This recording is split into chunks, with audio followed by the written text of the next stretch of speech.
സ്ത്രീകളെയും പുരുഷന്മാരെയും ഒരേപോലെ ബാധിക്കുന്ന അവരുടെ സെൽഫ് കോൺഫിഡൻസിനെ സെൽഫ് ഇമേജിനൊക്കെ ബാധിക്കുന്ന ഒരു പ്രശ്നമാണ് ഹെയർ ഫോൾ അഥവാ മുടി കൊഴിച്ചിൽ.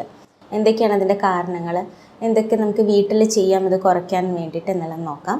Doctor Lulu Khadeeja, RMO medicinal homoeopathy, Perinthalmanna. ശരാശരി ഒരു മനുഷ്യൻ്റെ തലയിൽ ഒരു ലക്ഷത്തോളം മുടിയിഴകളാണ് ഉണ്ടാവുക. അതിൽ ഒരു 50 മുതൽ 100 മുടിയിഴകൾ വരെ ഡെയിലി കൊഴിഞ്ഞു പോകുന്നത് വരെ നോർമലായിട്ട് നമുക്ക് കണക്കാക്കാം. അതിൽ കൂടുതൽ കൊഴിയുന്നുണ്ടോ എന്നുള്ളതാണ് നമ്മൾ നോക്കേണ്ടത്. അപ്പോൾ നമ്മൾ എന്തൊക്കെ ഓയിൽസ്, എന്തൊക്കെ എക്സ്റ്റേണൽ അപ്ലിക്കേഷൻസ് ചെയ്താലും, എന്തൊക്കെ ഹെഡ് മസാജ്, എന്തൊക്കെ കാര്യങ്ങൾ നമ്മൾ ചെയ്താലും മുടിയുടെ റേറ്റ് ഓഫ് ഗ്രോത്ത് എന്ന് പറയുന്നത് 0.3 മില്ലിമീറ്റർ പെർ ഡേ. അതിന് കൂടുതൽ ഒരാൾക്കും മുടി അതിൽ കൂടുതലായിട്ട് വളരില്ല. പെർ ഡേ 0.3 മില്ലിമീറ്റർ എന്ന് പറഞ്ഞ ഒരു റേറ്റിലാണ് നമ്മൾ മുടി വളരുക. എന്തൊക്കെയാണ് ഇനി മുടി കൊഴിച്ചിലിൻ്റെ കാരണങ്ങൾ, എന്തൊക്കെ കൊണ്ട് മുടി കൊഴിച്ചിൽ ഉണ്ടാവാം എന്നുള്ളതെല്ലാം നമുക്ക് നോക്കാം. മുടി കൊഴിച്ചിൽ എങ്ങനെ ഉണ്ടാവുന്നു എന്നുള്ളത് എങ്ങനെ കണ്ടുപിടിക്കാം? നമ്മൾ സാധാരണയായിട്ട് ഇപ്പോൾ നമുക്ക് നീളമുള്ള മുടിയാണെങ്കിൽ നമുക്കത് കണ്ടുപിടിക്കാൻ കുറച്ചും കൂടി എളുപ്പമാണ്. അതായത് നമ്മൾ ബ്രഷ് ചെയ്യുമ്പോൾ, കോംബ് ചെയ്യുമ്പോൾ നമ്മൾ ചീർപ്പിലുണ്ടാകുന്ന ഒരു എമൗണ്ട്, അല്ലെങ്കിൽ നമ്മൾ കുളിക്കുമ്പോൾ നമ്മുടെ ബാത്റൂമിൽ സിങ്കിൽ ചുറ്റും കാണുന്ന മുടി, അതിൻ്റെ ക്വാണ്ടിറ്റി നോക്കിയാൽ നമുക്ക് മനസ്സിലാവും നമുക്ക് മുടി കൊഴിയുന്നുണ്ടോ, നോർമലായിട്ടാണോ അബ്നോർമലായിട്ട് ാണോ.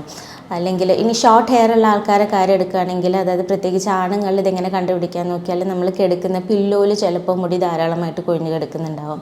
നമ്മൾ താഴെ വിരിച്ചിട്ടുള്ളത് ഒരു വൈറ്റ് കളർ ടൈൽസൊക്കെ ആണെങ്കിൽ നമുക്ക് പ്രത്യേകിച്ചും കാണാൻ പറ്റും.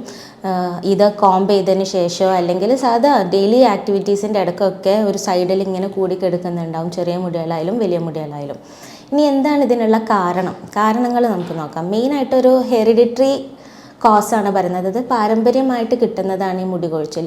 ഒരാളുടെ അച്ഛനോ അമ്മയ്ക്കോ അവരെ അച്ഛൻ്റെ കുടുംബത്തിലോ അമ്മയുടെ കുടുംബത്തിലോ ധാരാളമായിട്ട് മുടി വളരുന്ന ഒരാളാണെന്നുണ്ടെങ്കിൽ നമുക്കും ധാരാളമായിട്ട് മുടി വളരാനും കട്ടിയിൽ മുടി വളരാനുള്ള ഒരു ചാൻസ് ഉണ്ട്. എന്നാൽ നമ്മുടെ പാരൻസിൻ്റെ മുടി, അതായത് പാരൻസിൻ്റെ ഫാമിലിയിലൊക്കെ അങ്ങനെ അധികം മുടി ഇല്ലാത്ത അല്ലെങ്കിൽ കട്ടി കുറഞ്ഞ മുടിയുള്ളവരാണെങ്കിൽ നമുക്കും അതേപോലത്തെ മുടി വരാനും മുടി കിട്ടാനുള്ള സാധ്യതയാണ് കൂടുതലുള്ളത്. മുടി കൊഴിച്ചിലിനും ഇത് തന്നെയാണ് കാരണം. മുടി കൊഴിച്ചിൽ നമ്മുടെ പാരമ്പര്യമായിട്ട് നേരത്തെ മുടി കൊഴിച്ചിൽ തുടങ്ങിയിട്ടുള്ള ഒരു ഫാമിലി ആണെന്നുണ്ടെങ്കിൽ നമുക്കും മുടി കൊഴിച്ചിൽ നേരത്തെ തുടങ്ങാം. അതായത് ഏജിങ് കാരണം ഉണ്ടാകുന്ന മുടി കൊഴിച്ചിൽ എന്ന് പറയും. ഏജിങ് എന്ന് പറയുമ്പോൾ കുറേ വയസ്സായിട്ട് മുടി കൊഴിയാന്നല്ല അർത്ഥം. സ്റ്റഡീസ് തെളിയിക്കുന്നത് ഏജിങ് കാരണം ഉണ്ടാകുന്ന മുടി കൊഴിച്ചിൽ ഏർലി 20s ചിലവർക്ക് തുടങ്ങാം.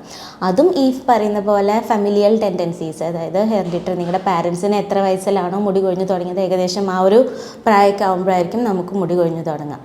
മുടി കൊഴിച്ചിൽ ആണുങ്ങൾക്ക് ഒരു ഡിഫറെൻറ്റ് പാറ്റേൺ ആണ് കണ്ടുവരുന്നത്. പെണ്ണുങ്ങൾക്കാണെങ്കിലും അത് വേറൊരു ഡിഫറെൻറ്റ് പാറ്റേണിലാണ് കണ്ടുവരുന്നത്. ആണുങ്ങൾ മെയിൽ പാറ്റേൺ ഹെയർ ഫോൾ അല്ലെങ്കിൽ ബാൾഡ്നെസ് എന്ന് പറയുമ്പോൾ അവർക്ക് ആദ്യം നെറ്റി കയറും. നെറ്റി ഒരു പാറ്റേണിൽ നെറ്റി ആദ്യം ഇവിടുന്ന് കയറും. അതേപോലെ സെൻറ്ററിൽ നിന്ന് വേർട്ടെക്സിനും ചെറുതായിട്ട് മുടി കൊഴിച്ചിൽ തുടങ്ങും. അങ്ങനെ അത് കൂടി ചേർന്നിട്ട് ഒരു കഷണ്ടി രീതിയിൽ, അതാണ് മെയിൽ പാറ്റേൺ ബാൾഡ്നെസ് എന്ന് പറയുന്നത്. സ്ത്രീകളിലാണെങ്കിൽ മൊത്തം ഉള്ള ഒരു തിന്നിങ് ആണ് വരുന്നത്. മൊത്തം തലയിൽ മൊത്തം മുടീൻ്റെ ഒരു തിന്നിങ് വരികയും നമുക്ക് മുകളിൽ നിന്ന് നോക്കുമ്പോൾ സ്കാൽപ്പ് കാണുന്ന രീതിയിൽ, തലയോട്ടി കാണുന്ന രീതിയിൽ ഉണ്ടാകുന്ന ഒരു മുടി കൊഴിച്ചിലാണ് സ്ത്രീകളിൽ കണ്ടുവരുന്നത്. ഇനി എന്തൊക്കെയാണ് ഇതിൻ്റെ കാരണങ്ങൾ നോക്കാം. കാരണങ്ങൾ ആദ്യം പറഞ്ഞതുപോലെ ഹെറിഡിറ്ററി ആണ് ആദ്യത്തെ കാര്യം. പിന്നെ സ്ട്രെസ്സ് ഇതിന് വലിയൊരു ഇമ്പോർട്ടൻറ്റ് ഫാക്ടറായിട്ട് കാണും. നമുക്ക് എന്തെങ്കിലും മാനസിക സമ്മർദ്ദങ്ങൾ ഉണ്ടാകുന്ന ടൈമിൽ നമുക്ക് മുടി കൊഴിച്ചിൽ കൂടുതലായിട്ട് കാണാം. അതേപോലെ അയൺ ഡെഫിഷ്യൻസി, നമ്മുടെ ശരീരത്തിൽ അയൺ ഡെഫിഷ്യൻസി ഉണ്ടാകുമ്പോഴും മുടി കൊഴിച്ചിൽ നമുക്ക് കാണലുണ്ട്. പിന്നെ എന്തെങ്കിലും അസുഖങ്ങൾ കാര്യമായിട്ട് കുറേ ലോങ് ടേം ആയിട്ട് നമുക്ക് എന്തെങ്കിലും അസുഖങ്ങൾ വന്നതിന് ശേഷം, ഇപ്പോൾ ഈ കൊറോണയ്ക്ക് ശേഷമൊക്കെ മുടി കൊഴിച്ചിൽ കാണുന്നത് സ്വാഭാവികമാണ്. അതേപോലെ കൂടുതൽ പ്രസവത്തിന് ശേഷം, സ്ത്രീകളിലാണെങ്കിൽ ഹോർമോണൽ ചേഞ്ചസ് കാരണം പ്രസവത്തിന് ശേഷമൊക്കെ ധാരാളമായിട്ട് മുടി കൊഴിഞ്ഞു പോകാം. അതോടൊപ്പം തന്നെ വേറെയും കുറേ ഡിസീസസ് റിലേറ്റഡ് ആയിട്ട് നമുക്ക് മുടി കൊഴിച്ചിലുണ്ടാകും. തൈറോയ്ഡ് രോഗികൾക്ക്, അതേപോലെ വൈറ്റമിൻ D ഡെഫിഷ്യൻസി ഉള്ളവർക്ക്, ഹോർമോണൽ ഇംബാലൻസസ് ഉണ്ടാകുന്ന അസുഖങ്ങളിലേക്ക് PCOD, ആ കേസസിലൊക്കെ നമുക്ക് മുടി കൊഴിച്ചിലുണ്ടാവും. സ്കിൻ റിലേറ്റഡ് ആയിട്ടുള്ള ചില ഡിസീസസിൻ്റെ കേസസിലും നമുക്ക് ഇതേപോലെ ഹെയർ ഫോൾ കാണാം. അതായത് സോറിയാസിസ്, ഡെർമറ്റൈറ്റിസ്, ഇതുപോലെയുള്ള സ്കിൻസ് റിലേറ്റഡ് ആയിട്ടുള്ള രോഗങ്ങളിലും നമുക്ക് ഹെയർ ഫോൾ കാണാം. അപ്പോൾ ആദ്യം വേണ്ടത് ഇതിൻ്റെ റൂട്ട് കോസ് എന്താണെന്ന് കണ്ടുപിടിച്ച് അതിനനുസരിച്ചിട്ടുള്ള ട്രീറ്റ്മെൻറ്റ് എടുക്കുക എന്നുള്ളതാണ്. ഇപ്പോൾ നിങ്ങൾക്ക് തൈറോയിഡ് കാരണമാണ് ഹെയർ ഫോൾ വരുന്നതെന്നുണ്ടെങ്കിൽ നിങ്ങൾ കുറേ എക്സ്റ്റേണൽ ആപ്ലിക്കേഷൻസോ അല്ലെങ്കിൽ വെറും ഹെയർ ഫോളിനുള്ള മെഡിസിൻസ് മാത്രം കഴിച്ചത് കൊണ്ട് അത് മാറണമെന്നില്ല. ആദ്യം റൂട്ട് കോസായി തൈറോയിഡ് നിങ്ങൾ കറക്റ്റ് ചെയ്താലേ നിങ്ങളുടെ ഹെയർ ഫോളും കറക്റ്റഡ് ആവുള്ളൂ. അതേപോലെ PCOD ആണ് കാരണമെങ്കിൽ അതിനുള്ള കറക്റ്റ് ട്രീറ്റ്മെൻറ്റ് എടുക്കുന്നതോടൊപ്പം നിങ്ങളുടെ ഹെയർ ഫോൾ അതിനനുസരിച്ച് കുറയും ചെയ്യും. ഇനി സ്ട്രെസ്സാണ് കാരണമെങ്കിൽ സ്ട്രെസ്സ് കുറയ്ക്കാനുള്ള കാര്യങ്ങൾ നിങ്ങൾ ചെയ്യുക. എന്തെങ്കിലും വായിക്കുകയോ അല്ലെങ്കിൽ എങ്ങനെയാണ് നിങ്ങൾക്ക് സ്ട്രെസ്സ് കുറയ്ക്കാൻ പറ്റുക എന്നുള്ള രീതികൾ, സ്ട്രെസ്സ് കുറയ്ക്കുക എന്നല്ല, സ്ട്രെസ്സ് കുറച്ച് വരാൻ നിങ്ങൾക്ക് ചെയ്യാൻ പറ്റുന്ന, അതായത് മ്യൂസിക് കേൾക്കാം, അല്ലെങ്കിൽ ഒന്ന് നടക്കാൻ പോവുക, ഇതൊക്കെ നമുക്ക് സ്ട്രെസ്സ് കുറയ്ക്കാൻ ഹെൽപ്ഫുള്ളാണ്. പിന്നെ നിങ്ങൾക്ക് ചെയ്യാൻ പറ്റുന്നത് ധാരാളമായിട്ട് വെള്ളം കുടിക്കുക. വെള്ളം നന്നായി കുടിക്കുന്നത് നിങ്ങളുടെ ഹെയറിനെ മാത്രമല്ല നിങ്ങളുടെ സ്കിന്നിനും ഒരു നല്ലൊരു ഗ്ലോ തരും.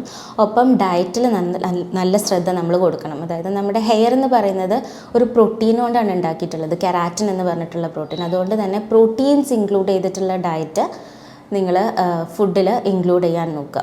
ഇനി മുടി കൊഴിഞ്ഞുകൊണ്ടിരിക്കുന്ന ഒരു ടൈമാണെങ്കിൽ കഴിവതും ഹെയർ ട്രീറ്റ്മെൻറ്റ്സ് ആ ടൈമിൽ നിങ്ങൾ ചെയ്യാതിരിക്കുക. ലൈക്ക് സ്ട്രെയിറ്റനിങ്, സ്മൂത്തനിങ്, അതുപോലെയുള്ള, അല്ലെങ്കിൽ ഹെയർ കളറിങ്. നിങ്ങൾ ഹെയർ ഫോളിലൂടെ കടന്നു പോയിക്കൊണ്ടിരിക്കുന്ന ഒരു ടൈമാണെങ്കിൽ ആ ഒരു ടൈമിലേക്ക് ഈ ട്രീറ്റ്മെൻറ്റ്സ് ഒക്കെ ഒന്ന് ഒഴിവാക്കി നിർത്തുന്നതായിരിക്കും വളരെ നല്ലത്. അതോടൊപ്പം തന്നെ നിങ്ങൾ ട്രീറ്റ്മെൻറ്റ് എടുക്കേണ്ട ഒരു കണ്ടീഷൻ ആണെന്നുണ്ടെങ്കിൽ അതിന് കറക്റ്റായിട്ട് നിങ്ങൾ ട്രീറ്റ്മെൻറ്റ് എടുക്കുകയും ചെയ്യണം. ഹോമിയോപ്പതിയിൽ നമുക്ക് മുടി കൊഴിച്ചിലിന് നല്ല മെഡിസിൻസ് അവൈലബിൾ ആണ്. അത് എന്ത് കാരണം എന്ന് നോക്കിയിട്ട് തന്നെയാണ് ഹോമിയോപ്പതിയിലും നമ്മൾ മെഡിസിൻസ് സെലക്ട് ചെയ്യുന്നത്. ഓരോരുത്തർക്ക് ഇങ്ങനത്തെ രീതിയിലാണ് മുടി കൊഴിയുന്നത്, അതോടൊപ്പം വേറെ എന്തെങ്കിലും കോസസ് ഉണ്ടോ, അതെല്ലാതും നോക്കിയിട്ടാണ് നമ്മൾ ഹോമിയോപ്പതിയിലും മെഡിസിൻസ് സെലക്ട് ചെയ്യുന്നത്. നാട്രമ്യൂർ, ഫോസ്ഫറസ്, സെപ്പിയ എന്ന് പറഞ്ഞിട്ട് ധാരാളം മെഡിസിൻസ് നമുക്ക് ഹോമിയോപ്പതിയിൽ മുടി കൊഴിച്ചിലിന് അവൈലബിൾ ആണ്.